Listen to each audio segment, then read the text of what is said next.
Ambalmao oniantma abalamso Madame Cissé Ramata Sissoko anao batanti rakabo Atlanta, États-Unis. Bietenendue septam kalot le wulunvla. Kamalien befo malikono ani malikoka. Bi amna kuma shemarakan. Shemara be damine chugudi. Aw yere ba famuya. Ka fo nye inkono bibi na 2020 na. Aka gelen dugu min kono mauti shedun kufa. Bari shed songo manchan. She dlani aka nogo. She baraka nogo. Amanga ke dugu de be nyena mi mauti hanga fa shela. Ube shefan. Ode kama bimina kuma shemaraka. Wasa au kase ka famia. Au kase ka barake. Ni a jatemine ni kibi do shemara la. Ebi jatemine chaman kede. Mbada bina rod meni. Mida juli boala. Shebe mara chukudi. Dumini bege chukudi. Mi feka noya au bulu. Mena video chaman ke akan. Walsa mawo mai biseka bamanan kan me. Ube biseka kalatu wakana. Ika seka famia. Ibiseka demestro chukudi kika shemara noya ibulu. Ere bisi iga mbidi kafo. Nimna shemara inge chukudi sa. Akadinye mentaro mbada mnerom. Mena shesugu jume kedi. Ubi mbada mnerom jume. Mba warbo jume. Dugugolo mbobo mi. Ubi bafi kono. Neko. Mena she transport drone kea. Ka sheta. Ka bo fururo la. Ka tabla fururo la. Ube ka she suguta. Ka firi. Uwe transporter utai. Ufana shemara doi. Ubi mina shefan dike. Shefan mi. Mbata. Dobulu. Meta blanga incubator kono ka torodoro. Ka shedo mbwala. Ou bien, mba ke chefan de mi mba fere boutique kono, mo sa ba sambulu, mba bla alveolu kono, esko nga ngo shemara soudike. Ou bien ke nga shew mara, amba foma ko repro, munu be chefan da, chefan mi metabla incubator ka toro, ne ka she doro mara ka di mgo mawa. Ou bien, nga furo sene ka shew ka dumini dla, ka ke kabaye, ou bien ka ke shoye, ou bien ka ke dumini sudo munu sheb se kodu. Ou bien nga she de nune tawa, ou ladumini fonu buena wake she bilebile ngo fana firi. Ou bien ke nga she ka dumini dlama fuma ko aliment volay. She ka dumini nga ta kabale tawa ani atodi de show ani feoro ko fara nyogon kan ko firi wa. Ou bien ke nga ke mo dro mi nga baray meta furu ni furu la fermuna ka sheta mo bolo nyera ba kantike ka tike ka ke mana ko ka firi butiguma. Ka ira la ko shemara a baraka cha nafa chama miseka sura chama fana konana eke malila mi anga demisenu baratu bulu okay ubetla ekola uteka bara soro alors que bara sugu bebe shemara la aka nogo bara gelemante o manga kama ku gelemai o de kama ne be fe anga ni leçon nunu su kosobe anga stra mine mimba to bebe se ka shemara famu malila beka se ka ke ou bien Afrique dugu to la beka se ka ke beka se ka nafa sorala ni ni be jatemine shemara ibi munde ke damne rela a folo na folo hake mi bibulu wa duru de bibulu wa million duru wa million biduru obisa ki ka fo nga shetan marawa shekeme wa ou bien sheba duru be shebatan donc wari hake mi bibulu o de jatemine folo dugu kolo iba ke yoro jumendi ika so kofela na wa ika furu kono wa ou bien hectare chama me buka bu kake alaban ama fuma ko expertise est-ce que mbe shemara fam est-ce que adonia bin kuna est-ce que a familiali ben kuna est-ce que mbado mbada na chugumi o be o sabali be faranyonka wari mimi bulu du kelo mimi bulu ani donia mimi bulu no bi bulu foite nunu na metra ke shemara la ni shemara jate na Amerique sisa ima ni sheso deta iba soro yano fermo ni sheso nyogona woroba kono a kelengile mbe ibiseka she ba mugan soro kono 20,000 tête ibiseko soro kelengile mbe kono généralement Amerique fo ferme bebe ke den woro kata do à peu près 120,000 wa keme ani muga ma Amerique yera ko ni Amerique économie ta 25 milliards de dollars o de she mara yera produit valeur million tele mais milliards Ni y'a jateminɛ san fɛn sɛ feereli na an ye fɛn o fɛn yirala o bɛɛ ɲɔgɔn fɛ o bɛ taa 40 miliyari ɲɔgɔn na sɛ dun fana don o don dɔ bɛ fara a kan mais ni y'a jateminɛ sɛfan filɛ sisan mɔgɔw t'o dun parce que sɛ dunni cayara tellement sɛfan dunni dɔ bɔra a la mɔ tɛ an ka Afiriki dɛ Afiriki yen nɔ sɛ ni sɛfan bɛɛ dɔ de kan ka fara a dunni kan bari protéine an b'a fɔ o ma ko sogoma fɛn min bɛ sɛ la o de b'an bali an denw ka bonya u ka kɔgɔ o de b'an bali fana an ni fanga ka kɛ an ni na donc sɛ ni sɛfan nafaba de b'a la n'i y'a jateminɛ sɛ bɛ feere an ka dugu la cogo min bi Mali kɔnɔ ani sɛfan a bɛ komi Ameriki yan a bɛ san 40-50 bɔ ka 1930 o ye komi san 90 yɛrɛ ye munna parce que olu tun bɛ niveau min na a bɛ nin ka san 50-90 bɔ an b'o niveau de la bi n'i ye sɛ sɔngɔ jateminɛ a bɛ nin ka na 98 o ye komi a peu près san 22 ɲɔgɔn na sɛ kilo kelen o kun ye 325 francs 65 o ye sɛ kilo ye maintenant n'i y'a jateminɛ sɛ kunturu bɛɛ o ye 500 de o kɛra 98 an kɔrɔ yan mais n'i y'a jateminɛ 1944 kabini deuxième guerre mondiale tuma sɛ kun kilo o fana kun ye 352 à peu près 70 o san yɔrɔ 70 kun ka ca o san na parce que o 70 sisan o tɛ komi 70 bi o komi 506 de sisan donc sisan n'i y'a jateminɛ o y'a sɔrɔ sɛ kunturu 1940 o bɛ bɛn 2800 ma a bɛ komi Mali 2500 donc 500 de ye sɛkuru kelen ye yan a bɛ san 40 kɔ bɔ ou bien 60 yɛrɛ depuis 1944 bon n'i y'a jateminɛ ka wari valeur jateminɛ o kɔrɔ ye sɛ sɔngɔ dumuni de 88% o kɔrɔ ye de n'i ye sigiyɔrɔma kɛmɛ ta sa 88 de bɔra sɛ sɔngɔ na donc o kɔrɔ ye de a bɔra 500 la ka kɛ 60 ye 61 ɲɔgɔn na donc n'i y'a jateminɛ bi ka sɛ produit Ameriki sisan 500 de kun don a bɛ yanni san 70 bɔ mais bi bi na 66 munna a bɔra la an bɛn'o kuma fɔ sisan donc o kɔrɔ ye a sɔngɔ dumuni kosɛbɛ mais sɛ hakɛ min bɛ di o cayara donc n'i y'a jateminɛ bi sɛ kilo kelen Ameriki kɔnɔ ça fait 800 francs 160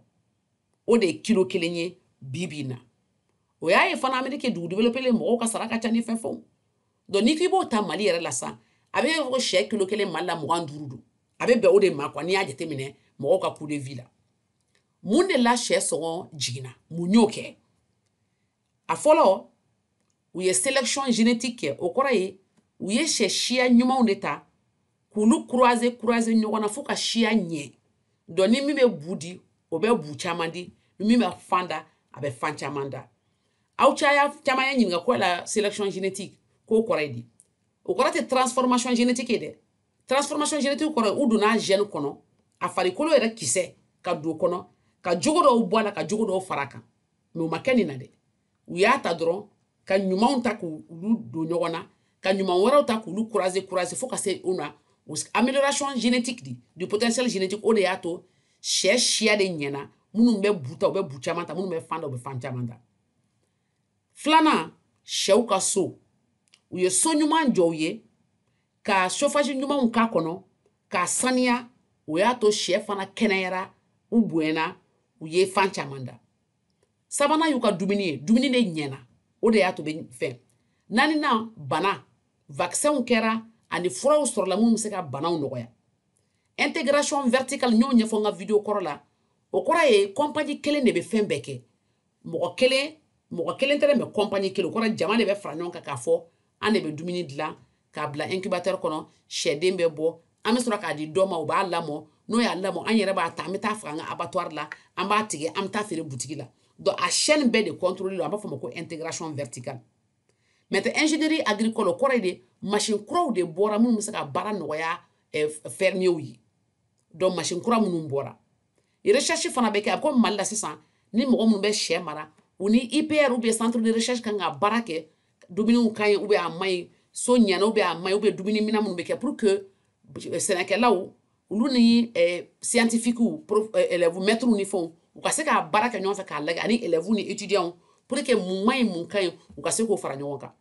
investissement privé fɔlɔ la mɔgɔ tun tɛ wari caman don sɛ la parce que i b'a lamɔ i ka so kɔfɛ mais bi na banque mɔgɔw olu bɛ se ka crédit di mɔgɔw ma i ka se ka i ka sɛ mara kɛ o de y'a to sɛ sɔngɔ jiginna parce que wari bɛ di baara bɛ k'a kan n'i ye nin jateminɛ nin ye sɛdenninw de fɔlɔ la nin sɛdennin ninnu u tun tɛ sɔrɔ mais sisan a bɛ sɔrɔ yɔrɔ bɛɛ parce que machine dala minnu b'a produit nin ye butigi ye min butigi o butigi n'i taara kɔnɔ diɲɛna sɛ sɔngɔ ka nɔgɔn ni dumuni sugu bɛɛ ye mais ta programme bɛ kɛ cogo di n'i y'a jateminɛ an bɛ sɛ siya minnu ta k'u kɛ sɛ ye parce que minnu bɛ kɛ sɛ de ye bu la ani minnu bɛ kɛ pondeuse ka sɛfan di an b'a fɔ min ma ko pédigree o kɔrɔ ye de sɛ la sisan a bɛ komi mɔkɛ ni mɔkɛw de b'a la bon a bɛ sɛ min dun poulet de chair nin ale parents olu ka baara ye ka sɛfan de min bɛ tɔrɔ mais olu yɛrɛ bɔra mɔkɛ dɔ de la ani mamuso dɔ la an b'a fɔ ma ko grand parent o fana bɔra yɔrɔ dɔ de la sushi yɛrɛ kɔnɔ o sushi o de bɛ dilan o de sélection kɛra o de kan o la mɔdenw n'a mɔdenw olu bɛ kɛ denw ye minnu ni chair do bɛ bonya ni pondeuse do bɛ fan caman da mun de la o kɛra parce que n'i ye sélection génétique jateminɛ k'a fɔ k'i bɛ siya ɲumanw ta k'u croiser ɲɔgɔn na sɛ ta ka nɔgɔn parce que sɛ bɛ fan da don o don fan bɛ tɔrɔ tile 21 o fana bɛ kalo 5 kɛ a bɛ fan wɛrɛ da dɔn a ka teli a tɛ komi misi ni so minnu bɛ san ni san de kɛ sani u ka den sɔrɔ o de la sɛ mara nɔgɔyara parce que a ka reproduction ka teli joona maintenant pourquoi fana a nɔgɔyara parce que entreprise baw de y'a baara daminɛ o la y'i ka dɔrɔn dɔɔni ta ka sɛ 100 kɛ a kɛra sɛ 1,000,000 ni tila de bɛ kɛ semaine kɔnɔ sɛ 5,000,000 de bɛ kɛ kalo kɔnɔ olu fɛn sugu 1,000,000 ni 1,000,000 o y'a to jama sɛ cayara mais a sɔngɔ jiginna maintenant vigueur hybride kɔrɔ ye min de ye o kɔrɔ ye n'i ye sɛ ɲuman ni sɛ ɲuman ta k'u croiser ɲɔgɔn na jogo min bɛ den na o bɛ ɲɛ ni ba ta ye o bɛ ɲɛ ni fa ta ye donc o y'a to fana sɛ mara nɔgɔyara an bolo maintenant mun de bɛ an jɛ mun de kan ka kɛ pour que sɛ mara ka nɔgɔya a fɔlɔ o ye dɔnniya ɲinini an b'a fɔ o ma ko formation denmisɛnninw kan ka dege ou bien jeunes kan ka dege mɔgɔ minnu tɛ se sɛ mara la u man ka taa u kunfɛ baara la u kan k'a faamuya sɛ ka dumuni sɛ ka fura so jɔli u kan k'a faamu u kan ka former ka dɔnniya sɔrɔ walasa sɛ mara ka nɔgɔya u bolo maintenant dugukolo min sɛ bɛ mara kɔnɔ o sɔngɔ kan ka jigin foro sɔngɔ man ka caya walasa minnu bɛ fɛ ka sɛ mara kɛ u kana se ka wari caman bɔ a ka kɛ fɛn min bɛ se ka jamana bɛɛ nafa baarakɛla minnu bɛ ta n'i y'a jateminɛ mali la baarakɛla sɔngɔ man ca o y'a ye nafaba bɛ mali kɔnɔ parce que mɔgɔ bɛ se ka baarakɛlaw sɔrɔ minnu sɔngɔ man ca ka baara kɛ dugu dɔw la a sɔngɔ ka ca o de la sɛ sɔngɔ bɛ se ka yɛlɛma o ye climat favorable mali ye afrique bɛɛ n'i ye mali ta dugu caman bɛ yen a dugukolo a n'a tile a n'a funteni o kɛra sɛ mara de kama dɔ kun ye ɲininka ko est ce que sɛ bɛ se ka mara Gawo bɔra kan ha wala irin ka warga te gawura gawo na mene kan da Tombouctou bor ku ginka warga tara parce que nodi climat woy nanda labo ak hans ka bodi ak ginka te nodi la do te problème chemara bi se ka kulu bela mali région foité chemara ta ka rom ka be kay fo ki ta sa ka robe parce que tlebe funteni bi dugukolo kan meta problème mi malo e transport o kore na ye chef ka sisan siraw may olu kan ga dla pour ka no ya mbulu meta infrastructure avicole koroy fɛn o fɛn ye sɛ mara sira ye o t'an bara kosɛbɛ o kan ka développer dugu tɔw la sɛ mara ɲɛna ye parce que fɛn o fɛn ye siraw ni bateau fɛn bɛ kɛ fɛn o fɛn kɔnɔ o bɛɛ kɛra ka ɲɛ walasa sɛ mara ka se ka nɔgɔya mais an kan ka mun de kɛ mali la mun bɛ mali jɛ bi formation ni mun ye cours dɔ di IFAB la institut de formation agro sylvo-pastoral mali kɔnɔna na IFAB ni étudiants b'aw fo kosɛbɛ voilà donc o ye ka a yirula sɛ mara bɛ kɛ cogo min d'ailleurs an bɛ fɛ ka formation min kɛ incubateur dilanni na an bɛna kɛ IFAB de la parce que an ye matériel minnu san ka incubateur dilan o b'o yɔrɔ de la pour que ka mɔgɔw former mun de la an b'a kɔ formation parce que fɛn bɛɛ ye dɔnniya de ye diɲɛ na n y'a fɔ ɲɛna n ko dugu caman bɛ diɲɛ na minnu bɛ kan ka sɛ don k'u fa u ka denmisɛnninw u hakili man di n'aw ka denmisɛnninw aw bɛɛ hakili ka di cogoya kelen na fanga min b'a la o de b'aw la kɛnɛya min b'a la o de b'aw la u sen ka kɛnɛ u bolo ka kɛnɛ aw fana sen ka kɛnɛ u bolo ka kɛnɛ aw différence mun de b'aw ni ɲɔgɔn cɛ dɔnniya formation o de t'aw la donc ni maliyɛnw ni mɔgɔ mɔgɔ ye africain ni sera ka dɔn sɛ mara bɛ kɛ cogo min sika foyi t'a la a bɛ nɔgɔya bari dɔnniya o de b'a to mɔgɔ k'a dɔn i bɛ fɛnw kɛ cogo min n'i ye dugu ta k'i b'u comparer États-Unis filɛ états de b'a kɔnɔ 50 états Afrique fana 50 et quelques a bɛ komi États-Unis ani Afrique bɛɛ ye continent a bɛ komi dugubaw kan Afrique ye continent États-Unis ye dugu ye mais a bɛɛ bɛ komi kelen don mais n'i y'a jateminɛ sisan hali Georgie ni Mali yɛrɛ a bɛɛ ye kelen ye. Ça veut dire que sɛ mara bɛ se ka kɛ Amérique cogo min a bɛ se ka kɛ Afrique ten foyi t'u ni ɲɔgɔn cɛ. D'ailleurs Afrique kan ka se ka ɲɛ ka tɛmɛ a kan parce que tile bɛ yen funteni bɛ yen yan dun neige bɛ yɔrɔ dɔw la sumayaba bɛ sɛ marali ka nɔgɔ sumaya la alors que funteni ka nɔgɔ sɛ ma. Donc n'i y'a jateminɛ Afrique yɛrɛ bɛ se ka kɛ sɛ mara yɔrɔ ye ka tɛmɛ diɲɛ bɛɛ kan n'an y'an jija a la. Mais n'i ye Mali jateminɛ sisan 38 millions miliyɔn 38 sɛ de bɛ yen o ye sɛ local ye an bɛ min kɛ farafin sɛ tubabu sɛ dun 3 millions nin ye chiffre min ye san dɔɔni kɛ a bɛ se ka kɛ 5 millions ye sisan mais o man ca o man ca jamana kɔnɔ parce que Mali ye 20 millions de population ye normalement an kan ka sɛ produit fo 20 à 40 millions ɲɔgɔn na mais n'i ye jateminɛ sisan i bɛ États-Unis ta ka Afrique ta nin sɛ in forme na yɔrɔ dɛ donc États-Unis ni Afrique bɛɛ kan ka se ka sɛ produit de la même façon mais ne ye nin carte in bɔ mun kama Georgie ni Mali n'i ye diɲɛ yɛrɛ carte ta a bɛ san miliyɔn 7 bɔ 700 millions dugukolo tun bɛ ɲɔgɔn na de a tun ma sama ka bɔ ɲɔgɔn na ji tun t'a ni ɲɔgɔn cɛ donc Mali ni État de Georgie de bɛ État min na sisan parce que Georgie ye premier producteur de volaille de numéro 1 États-Unis yɛrɛ kɔnɔ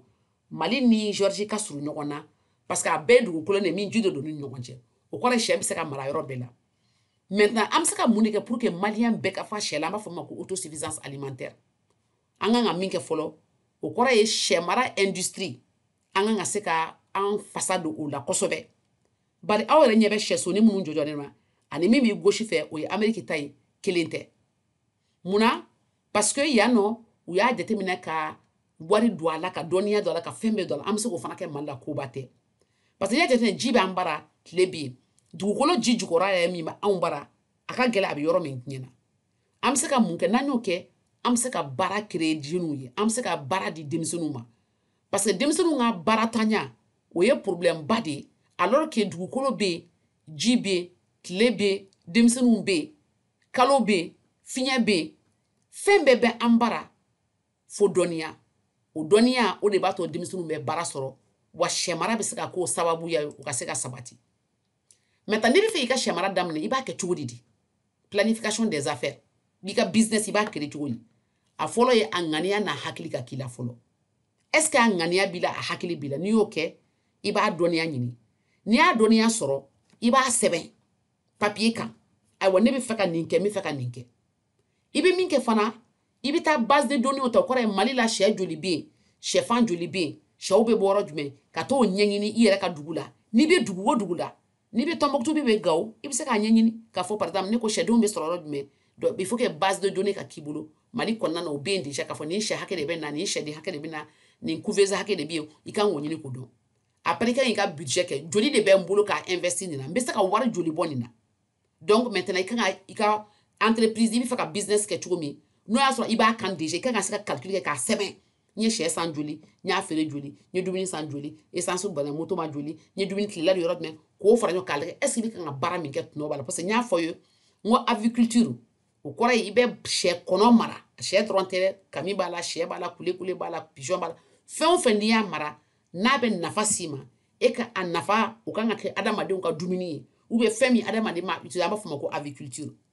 maintenant i kan k'a dɔn fana n'i ye sɛ mara kɛ i kan ka impôt jumɛn k'a la i kan ka TVA jumɛn sara i ka dugu kɔnɔ i ka quartier kɔnɔ i kan k'a dɔn parce que mɔgɔ mana fɛn o fɛn kɛ diɲɛ na i b'a k'i ka nafa kama ni jamana nafa kama donc jamana ka ninsɔngɔ ni fɛn sɔngɔ min b'a i kan k'o ɲɛɲini k'o fana faamuya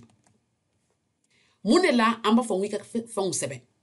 parce que mɔgɔ n'i bɛ fɛn kɛ diɲɛ na n'i y'a sɛbɛn a b'a to i bɛ se ka dɔnniyaw fara ɲɔgɔn kan i ka business daminɛna cogo min a labanna cogo min donc sɛbɛnni ye fɔlɔ i kan ka kaye san kaye 20 ou 40 ani biki 10 5 i b'o san k'o bila i kɔrɔ sɛdennin sanna don jumɛn a sanna joli a sanna joni bolo don o don ni kelen sara bi 8 heures i b'o bɛɛ de sɛbɛn parce que n'i ye sɛbɛnni kɛ i bɛ se ka taa kaye kɔnɔ k'a lajɛ n filila yɔrɔ jumɛn i bɛ se k'a dɔn fana est ce que n ye tɔnɔ sɔrɔ ou bien n perdila la de mun y'a to n ye tɔnɔ sɔrɔ mun y'a to n perdila i bɛ se k'o jateminɛ a bɛ se ka to i ka sɔrɔ bɛ caya i ka nafa bɛ caya a bɛ se ka dɔn fana i bɛ se ka don papier kɔnɔ k'a lajɛ mun de kɛra min man ɲi i kan k'a dilan sisan téléphone b'aw bolo déjà nin bɛɛ bɛ se ka kɛ téléphone i bɛ se ka photo ta i b'a sɛbɛn a kɔnɔ fɛn bɛɛ b'i bolo o b'a to papier yɛrɛ tɛ k'i bolo téléphone yɛrɛ bɛ se ka nin bɛɛ gérer maintenant pourquoi an b'a fɔ ko base de données pourquoi an bɛ se k'o kɛ parce que n'i ye jamana jateminɛ sisan jamana bɛ taa ɲɛ ni jamanadenw bɛ fara ɲɔgɔn kan de n'a fɔra sisan ko kayikaw ye sɛ kɛ Kulukoro y'a kɛ Segu y'a kɛ Sikaso an kan ka bɔ ɲɔgɔn kalama an kan ka dɔn sɛden joli bɛ Sikaso sɛba joli bɛ Kayi sɛso joli bɛ Kidal o bɛɛ de kan ka dɔn parce que ni jamanadenw ma baara kɛ ɲɔgɔn fɛ k'a dɔn ko base de données o kɔrɔ ye fɛn minnu an b'a fɔ ɲɔgɔn ye walasa an ka dɔn jamana bɛ sira min kan an ka dɔn est ce que an bɛ kan ka fa est ce que kɔngɔ de bɛ kan ka est ce que an bɛ kan ka tɔnɔ sɔrɔ a la an ka se k'o dɔn donc mɔgɔ wɛrɛw fana bɛ se ka t'o base de données kɔnɔ k'a fɔ nin fɛn in de bɛ kan ka kɛ jamana in kɔnɔ ferme 100 de bɛ Bamako ou bien 15 de bɛ nin na an ka se k'o dɔn Amérique sisan a tɔgɔ ko le livre bleu de l'agriculture de l'agri-statistique o kɔrɔ ye maa o maa ni bagan mara bɛ k'i bolo Amérique yan sisan a diyagoya don i kan i ka taa statistique la k'a fɔ n ye nin bagage hakɛ dɔ san n bɛ kan ka feere nin de la walasa jamanadenw bɛɛ ka bɔ a kalama an b'o kɛ mun na de parce que an bɛ fɛ jamana ka taa ɲɛ an y'a fɔ de la an ko Mali jɔli la jamanaden bɛɛ de kan k'i ka hakilinata di jamanaden bɛɛ de kan k'i cɛsiri o cɛsiri bɛ kɛ fana e bɛ kan ka baara min kɛ est ce que e bɛ se k'a lase tɔw ma ne kɔni ye nin di sɛw sara ne ye nin di u bonyana an kan k'a dɔn ni ɲɔgɔn ye e filila yɔrɔ min ne filila yɔrɔ min an k'o fara ɲɔgɔn kan walasa bɛɛ ka kɛ hakilina kelen ye mais pourquoi i kan ka budget kɛ i man ka taa i kun fɛ ka don business k'a fɔ dɔrɔn komi n ye miliyɔn 1 sɔrɔ n bɛna don ayi nɔ i bɛ calcul de kɛ ka i m'a daminɛ pourquoi i bɛ budget kɛ k'a fɔ n bɛ fɛ ka sɛ san joli an ka kɛ sisan i bɛ fɛ ka share kɛ i b'a dɔn ko share a sɔngɔ ye 150 ye kelen kelen ou bien 120 i b'a fɔ i kɔnɔ n kan ka den joli san dumuni bɛ joli ma ji bɛ joli ma baarakɛlaw bɛ joli ma n ye so min jɔ a courant bɛ joli ma k'o bɛɛ fara ɲɔgɔn kan ka sɔrɔ k'a fɔ n bɛ don a la sinon n'i donna ale i kun fɛ i bɛna taa sɛ san ka sɔrɔ dumuni t'i bolo ou bien i bɛ sɛ san ka sɔrɔ fura t'i bolo sɛw bɛɛ sa i tɛ se k'o kɛ i bɛ budget kɛ cogo di fa i bɛ jateminɛ kɛ wari la cogo min i b'a fɔ yanni san 1 n bɛ fɛ ka mun kɛ ou bien yanni san 5 budget bɛ se ka kɛ kalo 3 kalo 6 san 1 mais i kɔni b'a sɛbɛn k'a bila nin wari hakɛ de bɛ n bolo n bɛ fɛ ka nin sɛ hakɛ de san nin dumuni hakɛ de bɛ d'u ma nin fura hakɛ de bɛ d'u ma yanni kalo 2 u bɛ kɔrɔbaya n b'u faga n b'a feere i bɛ calcul de kɛ i b'i sigi k'o kɛ donc sisan sɛ hakɛ dumuni ji fura ani baarakɛlaw sara i b'a fɔ i kɔnɔ fana ni n ye sɛ san share la sa b'u feere o kɔrɔ ye kalo 2 o 2 n b'u faga n b'u feere alors que n'i y'a kɛ sisan pondeuse fan ye a fɔ kalo 5 de a bɛ fɔ ka fan da n'u ye fɔlɔ ka fan da kalo 5 i bɛ sɔrɔ ka fan feere dɔɔni dɔɔni donc o 2 i kan k'a dɔn sɛfan na sisan i tɛna se ka wari sɔrɔ fo kalo 5 sɛsogo la i bɛ wari sɔrɔ kalo 2 i b'o bɛɛ kɛ mun na parce que i kan ka dumuni kɛ ka ji min i kan k'i yɛrɛ sara donc i tɛ se k'o kɛ n'o y'a sɔrɔ i tɛ kan ka calcul kɛ ka i m'a daminɛ maintenant i kan ka mun de kɛ ok mɔgɔ kan ka dɔnniya ɲini yɔrɔ jumɛn parce que nin bɛɛ bɛ kɛ parce que an bɛ kɔfɛ parce que dɔnniya de t'an bolo dɔnniya fɔlɔ e kan ka sɛ mara sɛ kɔni tɛ mara ni so t'a bolo ni so t'a la donc so yɛrɛ bɛ jɔ cogo di fɔlɔ a bɛ ɲɛsin yɔrɔ jumɛn min i kan k'o ɲɛɲini k'o dɔn fɔlɔ n'i ye so jɔ sisan sɛ ka dumuni minan a ka ji minan ani fɛn o fɛn bɛ kɛ minan ye so kɔnɔ i kan k'o bɛɛ ɲɛɲini fana i kan k'a fɔ jɔnni b'o dilan i bɛ taa mɔgɔw bara mun bɛ sɛ dumuni fɛnw dilan ka t'olu ɲɛɲini maintenant i kan ka selection kɛ k'a lajɛ n bɛ fɛ ka sɛ sugu jumɛn mara est ce que n bɛ fɛ ka sɛ de mara min bɛ fan da wa n bɛ fɛ ka sɛ de mara min bɛ kɛ sɛ bu ye wa n bɛ fɛ ka sɛ de mara min b'a kɔrɔbaya dɔɔni kalo 5 n b'a feere dɔ ma o bɛ taa fan da o ye ou bien n bɛna sɛdenninw de san wa i kan k'o jateminɛ i kan k'i sigi k'a fɔ n bɛna kɛ cogo di de n bɛna jumɛn de kɛ fɔlɔ maintenant en même temps n'i tilal'o la i k'a fɔ par exemple n bɛna production ni management o kɔrɔ ye n bɛ sɛ in yɛrɛ mana cogo min n b'a calcul kɛ cogo n b'a jateminɛ i kan k'o ɲɛɲini k'o dɔn fana san'i ka don sɛ mara la k'a dɔn fana min bɛ formation kɛ n bɛ n dege est ce que n bɛ n dege incubateur la o kɔrɔ ye a bɛ sɛ tɔrɔlan n b'a bila tɔrɔlan min kɔnɔ est ce que o tɔrɔlan in n b'o de dilan wa ou bien a dilannen bɛ déjà ka bila n bɛ taa lajɛ a tigi bara est ce que sɛw bɛ kan ka tɔrɔ ou bien a tɛ kan ka tɔrɔ ka ɲɛ parce que o bɛɛ an mago bɛ formation na mɔgɔw kan ka dege o bɛɛ la dɔw kan ka kɛ olu ka baara dɔrɔn i bɛ taa sɛ tɔrɔlan lajɛ est ce que a bɛ kan ka tɔrɔ ka ɲɛ mun de b'a jɛ ji de tɛ kan ka na ka ɲɛ wa courant température de man ɲi wa humidité de man ɲi wa k'o bɛɛ jateminɛ ani fana an kan ka mun dɔnniya ɲini dumuni dilan dɔnniya est ce que dumuni dilanni na est ce que an kan ka dumuni minnu ɲagami o de ɲagaminen don kaba hakɛ min b'a la est ce que o de don sɔ hakɛ min b'a la est ce que o de don vitamine ni mineral est ce que o de don maintenant est ce que an bɛ kan ka dumuni dilan ni machine min ye n'an ye dumuni bila kɔnɔ machine bɛ dumuni kari kari est ce que a karili kan ka kɛ ten de est ce que a man bɔ a man dɔgɔ sɛ ma walasa sɛ k'a digérer est ce que élément minnu bɛ k'a kɔnɔ an b'olu bɛɛ faamu o bɛɛ an b'o ɲɛɲini mɔgɔ bɛ dege o bɛɛ de la a tɛ k'i kun fɛ maintenant ni cɛ banana sisan an kan ka mun de kɛ sisan walasa a ka nɔgɔya sani a ka bana an kan ka mun de kɛ walasa a kana bana a ka se ka bana a kana se ka bana a ka bana yɛrɛ bali vaccin sugu jumɛn kan ka kɛ fura sugu jumɛn kan ka di maintenant n'i ye sɛso fana ta mun de kan ka kɛ pour que ka sɛso kɔlɔsi walsa ɲinaw kana don a kɔnɔ ou bien insectes kana don a kɔnɔ parce que n'olu kɛra kɔnɔ a bɛ se ka sɛw bana marketing n ye n ka sɛ dilan a filɛ n bolo n b'a feere cogo di n b'a publicité kɛ cogo di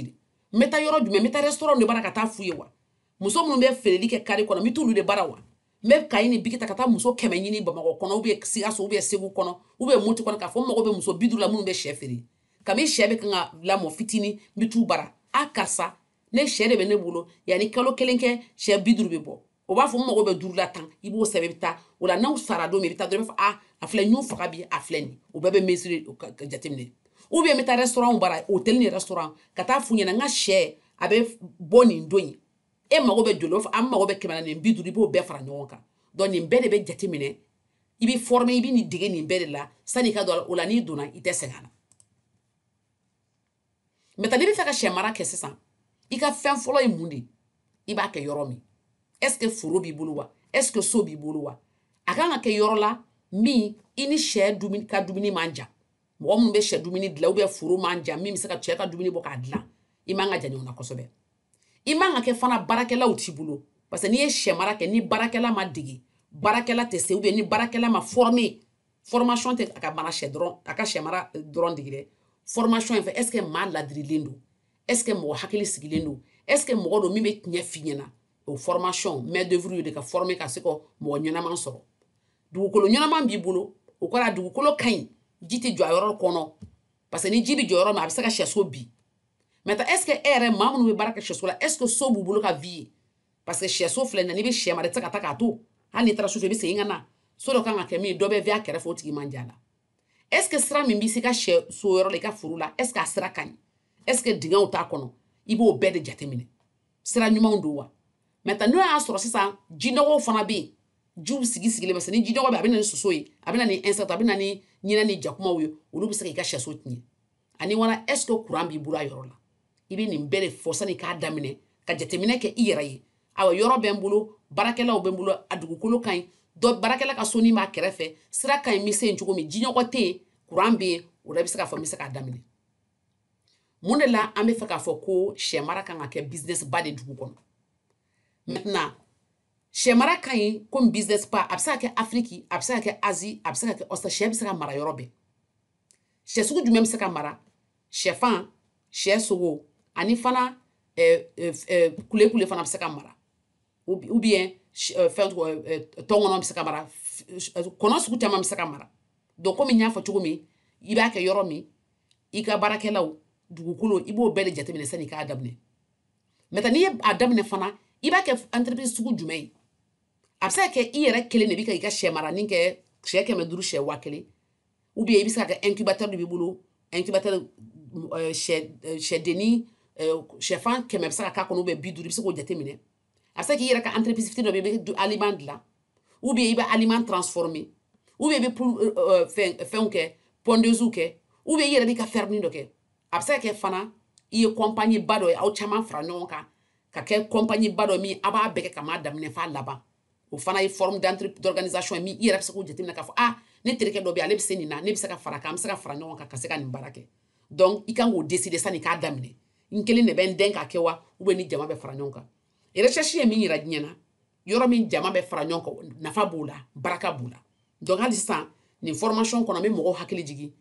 kɔnɔkulu jɛlen de bɛ bi fɔ jamana bɛ jɔ ni jamanadenw farala ɲɔgɔn kan de sɛ mara bɛ kɛ ni mɔgɔ farala ɲɔgɔn ka se ka sɛ mara kɛ ɲɔgɔn fɛ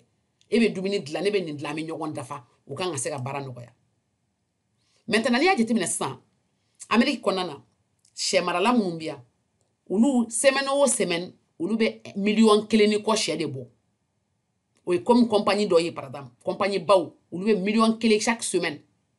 i b'a sɔrɔ u ni ferme 240 fo 250 de bɛ baara kɛ a jateminɛ sisan Mali la e ka kɛ compagnie dɔ b'aw bolo mais aw mɔgɔ 250 bɛ ɲɔgɔn ka nin baara in kɛ ɲɔgɔn fɛ yɔrɔ kɔni a tɛ se ka dɛsɛ parce que ni restaurant don a bɛ se ka di restaurant bɛɛ ma ni boutique don a bɛ se ka di boutique ma ni aliment don a b'a san moins cher dɔ bɛ bɔ prix la parce que jama ka ca min b'a san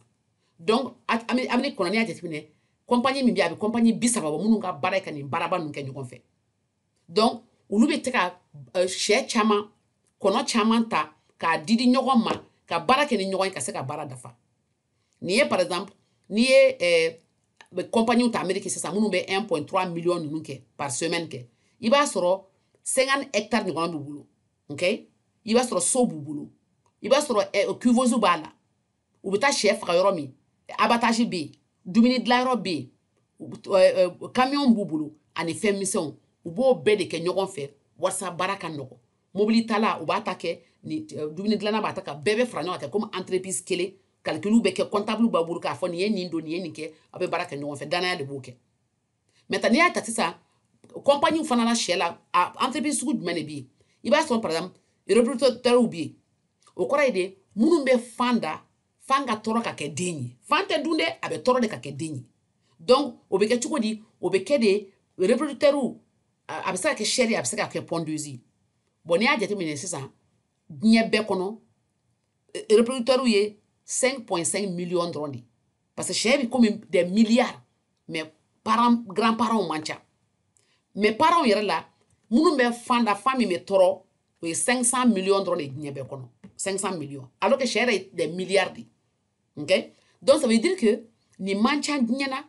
parce que bɛɛ ye race commerciale de ta yɔrɔ Mali la race locale bɛ yen mais diɲɛ bɛɛ ye commercial de Faransi wo Amérique wo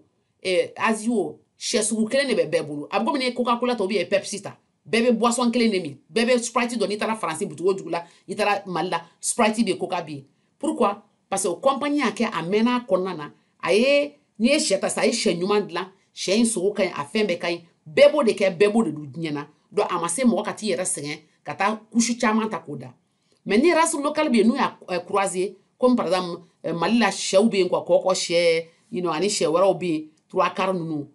an bɛ se k'o fana développer an ka dugu la l'essentiel que mɔgɔw k'a faamuya ko nin sɛ in bɛɛ kan ka nin de sɔrɔ a ka dumuni bɛ kɛ tan de a ka wololi bɛ kɛ tan de a ka fana bɛ taa bɛɛ b'a faamu o la an tɛ taa miiri k'an kunkolo ɲagami kosɛbɛ quoi voilà bon n'i ye cɛ fana jateminɛ sɛ ka performance o kɔrɔ fɔlɔ sɛ ni sisan cɛ mun de y'a différencier i ɲɛ bɛ 1935 la o bɛ komi san 70 ɲɔgɔn o bɛ san 80 nɔ fɔlɔ la quoi sɛ tun bɛ kalo 3 de kɛ komi Mali bɛ cogo min fɔlɔ yɔrɔ farafin sɛ et puis a tun bɛ kilo 4 de dun pour que a ka se ka 1,3 kilo sɔrɔ n'i y'a jate bila bi o sɛ kelen u y'a amélioré tellement a bɛ tile 47 de kɛ a bɛ dumuni min kɛ o ye 1,82 kilo ye alors que feed to gain a kɔrɔ a ye a bɛ chaque kilo a bɛ 1,92 kilo de dun dumuni na n'i y'a jateminɛ hali fan fana na 1920 Amérique sɛ u tun bɛ fan 100 de da sisan o fan kɛra 265 ye tout ça k'a yira la dɔrɔn farafin sɛ min b'an bara diɲɛ bɛɛ sɛ kun komi farafin sɛ de u ye sélection min kɛ k'u croiser kura ɲumanw croiser fo ka se bi ma a bɛ bonya joona chair la a bɛ fan caman da pondeuse la wa sɔngɔ fana ka nɔgɔ an kan ka jija ka se o de ma maintenant n'i y'a jateminɛ sisan an b'a faamuya fana sɛ o sɛ n'i b'a mara i b'a sani sɛ ka n'i bara i b'a préparer de sani sɛ ka i t'i to ko sɛ kana ka jateminɛ kɛ i bɛ so dilan k'a lajɛ est-ce que température ka ɲi u bɛ sigi nɔgɔ fɛn min ka bin min kɛ est-ce que o ka ɲi est-ce que fiɲɛ bɛ don ka ɲɛ courant bɛ yen wa ji bɛ yen wa dumuni sugu jumɛn bɛ yen et puis k'a lajɛ fana ni sɛw nana joli bɛ sa joli bɛ balo bɔta poule reproductrice kɔrɔ sɛ minnu bɛ fan da fan min bɛ don incubateur kɔnɔ komi n y'a fɔ aw ye fanw tɛ kelen ye fan kelen bɛ yen ale fan an b'o dɔn an b'a fɔ o ma ko œuf de table ale sɛmuso b'ale da k'a sɔrɔ cɛcɛ tɛ yen reproductrice dun da i b'a sɔrɔ cɛcɛ ni muso de bɛ kɛ ɲɔgɔn fɛ fan min bɛ da ale bɛ kɛ den ye parce que cɛ ni muso sperme bɛ ɲɔgɔn kɔnɔ donc o bɛ se ka kɛ den ye an kan k'o faamu parce que mɔgɔ dɔw bɛ kan ka sɛfan don machine u b'a fɔ k'a pour que a tɛ incuber pour que a tɛ kan ka tɔrɔ a tɛ tɔrɔ parce que sɛ fan bɛɛ tɛ tɔrɔ fan ni il faut que cɛ ni muso ka kɛ ɲɔgɔn fɛ pour que a ka tɔrɔ maintenant n'an bɛ kan ka croisement fana kɛ an bɛ mun de ɲini fɔlɔ sɛ couleur a y'a jateminɛ commercial bɛɛ la sɛ ye jɛman de mun na parce que sɛ jɛman ale n'i y'a si bɔ i tɛ finman ni bilenmanw y'a la a ka nɔgɔn sinon fɛn wɛrɛ tɛ o dɔrɔn de don ani fana a sɛ golo mɔgɔw couleur jaune ka d'u ye parce que mɔgɔw b'a miiri ko ni jaune don k'a ka di ou bien a cɛ ka ɲi alors que o tɛ dɛ mais a bɛ feere ka ɲɛ dɔrɔn de fɛn dɔ pigment de b'a kɔnɔ a bɛ komi gala adamaden farikolo gala o gala finman bɛ gala bilenman bɛ o de la mɔgɔw fari tɛ kelen sɛ fana bɛ ten donc o b'a yira k'a fɔ sɛ sugu min bɛ kɛ n'an ye croisement kɛ an bɛ kan ka ko dɔ de ɲini croisement an bɛ fɛ ko dɔ de ka sɔrɔ a la sɛ a si an bɛ fɛ ka kɛ jɛman ye a golo an bɛ fɛ ka kɛ jaune ye maintenant an bɛ fɛ fana cɛ ni cɛ muso an k'u dɔn ka bɔ ɲɔgɔn na o la ni cɛw nana sisan ni pondeuse don minnu bɛ fanda an mago tɛ cɛ la o la parce que pondeuse dɔ bɛ fanda hali cɛ tɛ yen munna parce que fan bɛ komi n y'a fɔ a bɛ komi règle de muso ka règle donc a fan bɛ na hali ni cɛ tɛ yen an b'o fan de dun mais fan min cɛ ni muso bɛ kɛ ɲɔgɔn kan o fan de bɛ don machine kɔnɔ ka kɛ den ye donc an mago bɛ cɛ ni muso la donc ni fan min cɛ min kan ka lamɔ pour que ka fan dɔrɔn da olu cɛw bɛɛ bɛ faga donc muso dɔrɔn de bɛ to olu bɛ fan da et puis n'an bɛ cɛ fana kɛ chair la sisan minnu bɛ kɛ chair ye an b'a jateminɛ n'an ye croisement kɛ est ce que a bɛ bonya est ce que a bɛ bonya joona est ce que a bɛ dumuni min kɛ o b'a nafa donc ani fana n'u tɛ sa joona an b'o bɛɛ de jateminɛ n'i bɛ sɛ mara kɛ cogo o cogo i b'a kɛ Mali la i b'a kɛ dugu wɛrɛ kɔnɔ i b'a jateminɛ est ce que sɛw bɛ kan ka fan caman da est ce que fan caman bɛ tɔrɔ est ce que u bɛ bonya joona maintenant u fari cogoya fana a bonya cogo fana i b'a jateminɛ o la sɛ fana fan bɛ min bɔ est ce que fan caman bɛ bɔ o kan sogo fana bɛ cogo min ni sɛ bɛ bonya kosɛbɛ ani fana n'a bɛ dumuni min kɛ dumuni b'a nafa ani fana sɛfan yɛrɛ qualité est ce que sɛfan in ka ɲi n'i sera k'o faamuya non i b'o sɔrɔ n ye nin bɔ a bɛ komi ni wari bɛ kan ka falen ka bɔ dugu ma donc sisan sɛdennin ale marali n'i k'i b'a kɛ ka se ka nafa sɔrɔ a la a bɛ komi n'i ye wari turu wari bɛ kan ka falen an bɛ sɛ mara fana kɛ parce que an bɛ fɛ ka sɛ ta ka taa n'a ye an ka universitéw la ani IPR ni fɛnw k'a lajɛ est ce que an bɛ kan ka sɛ mara cogo min est ce que a nafa ka bon o la maîtres ni élèves ani sɛ maralaw de bɛ baara kɛ ɲɔgɔn fɛ ani laboratoires que jamana bɛɛ ka se ka baara kɛ ɲɔgɔn fɛ parce que sɛ maralaw tɛ se ka sɛ mara n'o y'a sɔrɔ u bɛ kan ka fili dɔ kɛ ni chercheurs tɛ kan k'a ɲɛf'u ye k'a fɔ fili in na a b'a dilan tan a b'a kɛ tan donc entreprise wo minnu bɛ projet sɛbɛn wo minnu bɛ machine dilan wo bɛɛ de kan ka fara ɲɔgɔn ka se ka sɛ baara kɛ walasa jamana ka se ka sɛ jamanadenw ka se ka sɛ dun sɛ ka se ka bɛɛ bɔ maintenant pourquoi an bɛ recherche kɛ parce que n'an ye jateminɛ kɛ ka ɲɛɲinini kɛ sɛ mara la a b'a to wari min an b'a don sɛ la a tɛ caya sɛ bɛ bonya joona dumuni sɔngɔ dɔ bɛ b'o la maintenant machine minnu an b'u kɛ olu fana bɛ nɔgɔya an bolo sɛ sogo bɛ ɲɛ ka taa maintenant sɛ fana a bɛ mɛn machine minnu an b'u to o bɛ mɛn ani fana an bɛ machine dilan minnu bɛ fɛn an b'a fɔ o ma ko automatisation o bɛ kɛ komi machine bɛ fɛnw kɛ c'est comme sɛ minnu n'i ye sɛfan kɛ sisan fɛn minnu b'a to a bɛ rouler joona ou bien fɛn minnu b'a to baara bɛ nɔgɔya maintenant n'an y'o fana kɛ an bɛ sɛ feere sɛ kan ka se ka feere a ka se ka feere kan ka se ka nɔgɔya an ma munna parce que ni sɛ sɔngɔ jiginra ka a qualité ɲɛ k'a sogo kɛ sogo ɲuman ye i bɛ se k'a tigɛ k'a feere sugu kɔnɔ a bɛ se ka feere restaurant na donc o bɛɛ de bɛ se ka kɛ o bɛɛ ye formation o bɛɛ ye dege dɔ de ye min an kan k'a faamuya a man kan kɛ i ye sɛ faga i bɛ kan ka taa fagalibaga ɲini ou bien sanbaga ɲini mɔgɔw kan ka kɛ yen déjà dugu kɔnɔ muso ni cɛw minnu bɛ kan ka sɛ feere minnu i b'u tɔgɔ dɔn i b'u jamu dɔn i y'u tɔgɔ sɛbɛn déjà i bɛ taa quartier ni quartier ni carré ni carré walasa i ka se ka sɛ feere maintenant n'i y'a jateminɛ sɛ minnu bɛ feere États-Unis par exemple n'i y'a ta sɛ 100 o 100 sigiyɔrɔ 4 n'i y'a tilan sigiyɔrɔ naani ye 25% olu bɛ komi kilo 2 dɔw ye kilo 2 ni tila kilo 3 fo kilo 4 ni kilo 5 dɔw sɛw fana tɛ kelen ye o de kama i bɛ dɔw ta tile 20 tile 30 i b'a faga dɔw tile 34 dɔw tile 40 o bɛ dépend i bɛ fɛ sɛ ka kɛ poids min ye sanni i k'a feere i bɛ se k'a fɔ par exemple sɛ feerela dɔ k'i ma k'ale mago bɛ kilo 2 de la dɔw ko kilo 3 i b'i ka sɛ bɛɛ o ma kabi i ma sɛ kɛ maintenant sɛ États-Unis fɔlɔ la sɛ tun bɛ fɛ ka kuturu mais sisan a bɛ tigɛ ka feere donc kɔrɔ ye sisan an fana k'a jateminɛ n'an bɛ fɛ sɛ sɔngɔ ka jigin an ka mɔgɔ tɛ se ka sɛkuru san fɛn bɛɛ la bɛɛ tɛ se ka sɛ bɛɛ san dɔ bɛ se k'a fɔ a bɛ kaman dɔrɔn san 100 ou bien 80 donc an ka se ka jateminɛ ka dɔ bɔ sɛ kuturu feereli la walasa jama bɛɛ ka se k'a sɔrɔ wara bɛ se ka sɛ feere nɔgɔya an bolo donc o kɔrɔ ye sisan an k'an jija marketing et distribution k'a lajɛ an bɛ sɛ in feere cogo di an kan ka dɔ fara a kan sɛ marinade ko dɔ fara o kan ka stratégie jateminɛ an bɛ se ka mɔgɔw sɔrɔ cogo di minnu bɛ sɛ san ani fana ka se ka sɛ tobi ko sogo kura fana sɔrɔ sɔgɔma ka kɔgɔ kura k'a la ou bien fɛn kura dɔ ou bien masi sugu dɔw k'a la walasa a ka se ka diya bɛɛ ye voilà donc sisan e de kan k'a décider i bɛ sɛ mara in kɛ cogo min i bɛna sɛdennin de feere wa i bɛ fɛ ka sɛ fan de feere wa fan in bɛ du a bɛ tɔɔrɔ de wa i bɛ fɛ ka sɛ dumuni de dilan i bɛ fɛ ka fɛn o fɛn kɛ a bɛ se ka nɔgɔya i bolo bon n tun tɛ fɛ ka tɛmɛ miniti caman kan mais a taara 40 minutes la mais n bɛ bɛɛ fo ka bɛɛ wale ɲuman dɔn an k'an jija jamana bɛ jɔ ni jamanadenw fara ɲɔgɔn kan jamanadenw y'u hakili fara ɲɔgɔn kan sɛ mara b'o fana na ni bɛɛ ye baara kɛ ɲɔgɔn fɛ ka sɛ mara kɛ entreprise kelen ye ka jama fara ɲɔgɔn kan a ka ca Ala fɛ a bɛ nɔgɔya bɛɛ bolo wa bɛɛ b'i nafa sɔrɔ a la aw bɛɛ ni ce aw ni baraji a k'an bɛɛ sen wɛrɛ